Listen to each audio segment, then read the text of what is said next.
первых дней специальной военной операции Башкортостан активно включился в поддержку бойцов и их семей, для которых организовано, разработано порядка 39 мер поддержки. Давайте об этом поговорим сегодня в программе «Интервью». Здравствуйте. Я представляю гостя в студии Ольга Николаевна Кабанова, первый заместитель министра семьи, труда и социальной защиты населения Республики Башкортостан. Здравствуйте. Добрый. Приятно. Мы с вами, только что я говорила о том, что действительно Башкортостан очень активно включился в поддержку бойцов с первых дней начала СВО. И из колес буквально приходилось разрабатывать меры поддержки. Сейчас ситуация стабилизировалась, что называется, встали на рельсы. Да, вы знаете, вы совершенно правы. Буквально практически в первые же несколько недель началась работа над распоряжением главы республики о мерах поддержки семей участников СВО. И основной задачей, которая ставилась при разработке данного нормативно-правового акта, было как раз исходить из того, а что же нужно той или иной семье в конкретной жизненной ситуации. Потому что нужно было понимать, что в семье был мужчина, он выполнял определенный функционал, и как сейчас этот функционал будет в семье и дальше продолжен, и как здесь той или иной мерой можно обеспечить, чтобы семья не почувствовала, что сейчас произошли какие-то изменения. И поэтому все меры и пакет мер, вы знаете, он не статичен. То есть изначально это было 33 меры, сегодня это 39. То есть в ходе жизни, в ходе прошедшего времени добавлялись те или иные дополнительные меры, опять же, исходя из тех или иных ситуаций. Сегодня ситуация не то что стабилизирована, она полностью находится под контролем. Сегодня все меры поддержки, оказываемые, доводятся до семей участников СВО. Для этого используются все социальные сети, используются все сайты органов исполнительной власти. Вся информация о том, что положено семьям участников СВО, она в подробном таком лангрите представлена практически, как я сказала, на всех 100% информационных ресурсах наших органов исполнительной власти и подведомственных учреждений в том числе.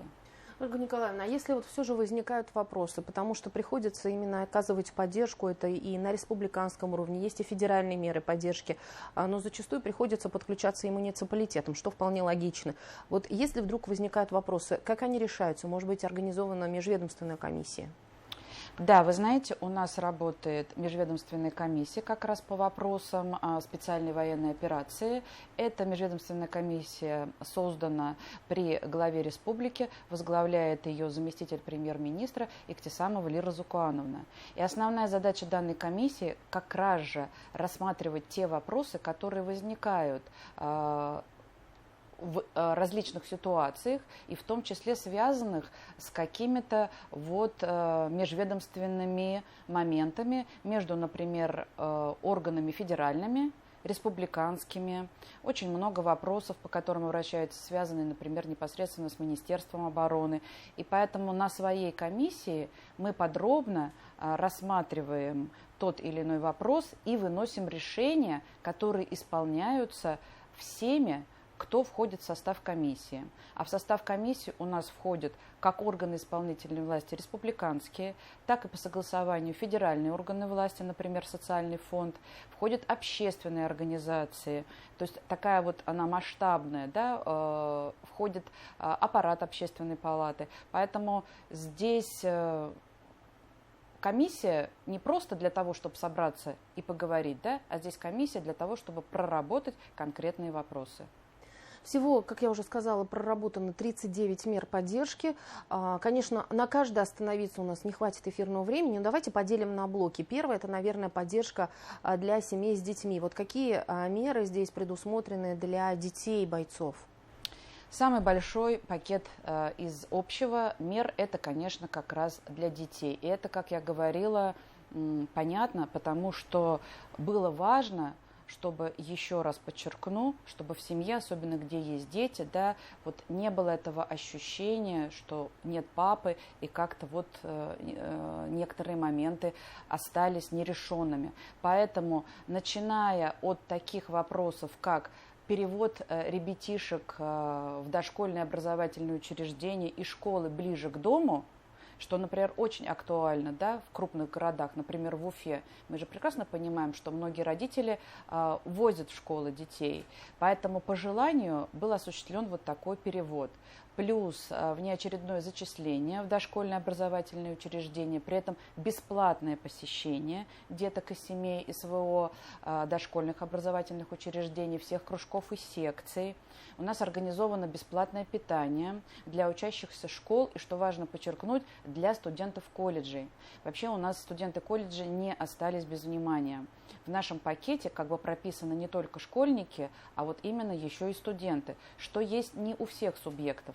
Наш пакет мер, он самый большой в Приволжском федеральном округе и один из наиболее больших в Российской Федерации. У нас бесплатный проезд во время учебного года, также и для школьников, и для студентов. У нас бесплатный летний отдых. Скоро вот в ближайшие уже начнутся у нас каникулы. И все дети участников СВО смогут отдохнуть в наших летних оздоровительных лагерях. А если есть необходимость более углубленного оздоровления, то они смогут получить путевки в санатории нашей республики. Ну и отмечу, что также хорошей мерой является мера поддержки бесплатного обучения в колледжах. То есть если ребенок не поступил на бюджет, то он учится в колледже бесплатно путем получения сертификатов. Это касается колледжев республики. Но когда выяснилась ситуация, что у нас есть колледжи, которые относятся к федеральным вузам, и там мы не смогли систему сертификатов, мы разработали компенсацию. И теперь, если ребенок, как бы скажем, родители за него заплатили именно в колледже федерального вуза, мы, значит, дали возможность компенсировать оплату из нашего бюджета. И эта мера, она вот была более поздняя, чем первая мера по сертификатам для колледжев республики. Ольга Николаевна, а если говорить еще о таком блоке мер поддержки, как для пожилых родителей, для близких родственников, вообще кто может воспользоваться, вот кроме детей и супруги, только пожилые родители? Хороший вопрос. Действительно, мы говорили про детей, да, и, конечно же, у многих родители тоже нуждаются в поддержке, особенно родители престарелого возраста, да, такого старшего. Все эти семьи взяты на отдельный, конечно, контроль и учет. В первую очередь, те, кто нуждается, они получают социальные услуги через наше подведомственное учреждение нашего министерства. При этом как полустационарные услуги, например, обслуживание на дому, так и стационарные услуги. То есть, если необходимо, то мы можем временно поместить в наши дома-интернаты. Это будет вне очереди, это будет полностью бесплатно. Это все тоже сейчас предоставляется путем внесения изменений в соответствующее законодательство. Поэтому, если возникает какая-то конкретная ситуация, причем она же может, опять же, измениться, да, то есть мы понимаем, что люди старшего возраста могут заболеть, еще что-то. И вот на этот момент подключаются социальные работники, подключаются наши социальные участковые и оказывается сторонняя помощь. Кроме социального обслуживания, также родители могут воспользоваться санаторным отдыхом. При этом здесь участник СВО может свой сертификат передать полностью любому члену семьи, своей супруге, либо маме, либо они могут отдохнуть совместно, при этом просто срок реализации этого сертификата имеется в виду срок отдыха, поэтому сертификату будет сокращен, он будет составлять не более 7 календарных дней. Ольга Николаевна, вот куда обращаться бойцам, их родственникам, если вдруг возникают какие-то вопросы? Потому что понятно, что есть меры поддержки, которые уже понятны, и как воспользоваться, но есть и те вопросы, которые возникают по ходу. Вот куда можно обратиться? Хороший вопрос. Действительно, нам кажется, что все везде очень уже доходчиво, да, несколько раз, в том числе и у вас много новостных сюжетов было по тем же самым сертификатам на санатории, да, но все равно не всегда это все понятно. Поэтому меры, они ведь распределены, вы правильно заметили. То есть если это касается детей, например, школьников, то это отделы образования, например, на местах, да, санаторно-курортное обеспечение, это Министерство земельных отношений и так далее. Поэтому на сегодняшний день во всех многофункциональных центрах республики, а мы знаем, что они расположены в каждом муниципалитете, у нас отработано как раз прием граждан, в том числе по вопросам поддержки СВО. То есть все специалисты многофункциональных центров имеют памятку, по которой они четко могут ответить, какая мера положена и как ее получить. Кроме того, я хотела бы отметить, что скоро будет уже год, как мы открыли филиал Государственного фонда «Защитники Отечества», а мы знаем, что Государственный фонд по указу президента Российской Федерации создан, и наш филиал с 1 июня открыл свои двери.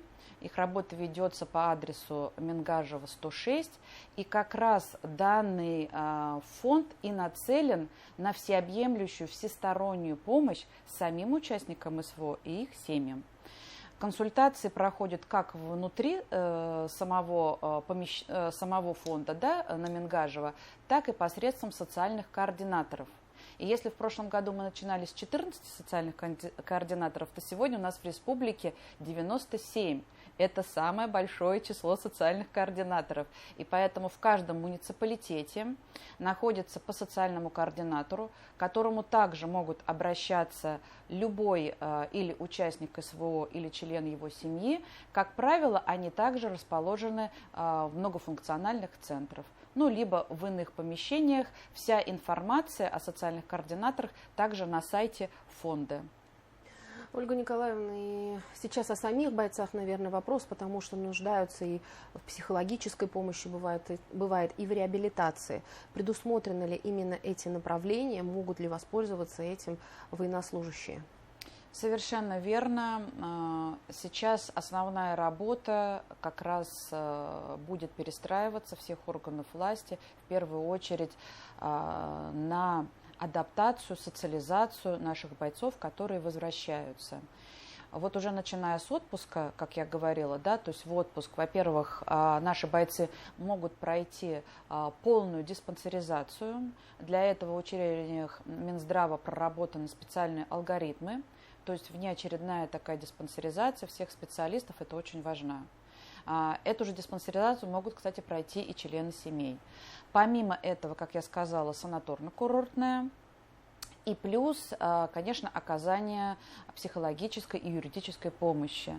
Она ведется как непосредственно вот самим фондом «Защитники Отечества», потому что у них специалисты разного профиля. И в том числе на территории самого фонда каждый день работают психологи.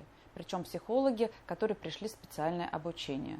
Кроме того, психологическая помощь оказывается республиканским психотерапевтическим учреждением. Да, вот, и здесь надо просто, главное, подчеркнуть, чтобы за этой помощью обращались. Что касается вопросов реабилитации, да, к сожалению, в том числе и после ранения, требуется специализированная помощь. И поэтому здесь как социальный фонд по Республике Башкортостан, социальный фонд Российской Федерации оказывает помощь, предоставляя все необходимые средства реабилитации. И, соответственно, республика тоже имеет два направления. По одному направлению это тоже республиканские средства реабилитации, которые могут быть предоставлены. И в этом году мы еще ввели сертификаты на реабилитацию. Стоимость сертификата почти 53 тысячи рублей, и по этому сертификату любой участник специальной военной операции после своего ранения может получить соответствующие реабилитационные услуги. Данный сертификат также можно получить, обратившись в многофункциональные центры. Ольга Николаевна, спасибо огромное, что пришли сегодня к нам в студию, ответили на такие вот актуальные вопросы, которые наверняка возникают у зрителей нашего телеканала. Спасибо. Спасибо. Напомню, это была программа «Интервью» о поддержке бойцов и их близких, их семей. Мы говорили сегодня в рамках программы «Интервью». У нас в гостях была Ольга Кабанова. Это первый заместитель министра семьи, труда и социальной защиты населения Республики Башкортостан. Спасибо, что были с нами.